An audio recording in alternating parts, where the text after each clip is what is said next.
Samantala, binalaan ni Incoming Agriculture Secretary Emmanuel Manny Piñol ang mga mapagsamantalang negosyante na huwag maging sakim at sa halip ay maging patas, lalo na sa mga magsasaka. Aminado si Piñol na kontrolado at minamanipula ng mga negosyante ang halaga ng pagkain sa merkado, kaya't sa halip na ang mga magsasaka ang may pera, ang mga negosyante ang kumikita ng malaki.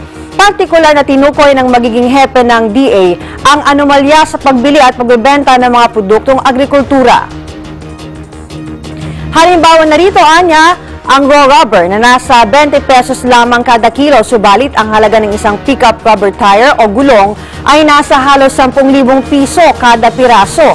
Ang palay buying price ay nasa higit 17 piso bawat kilo, pero ang dekalidad na bigas ay nasa 40 pesos kada kilo.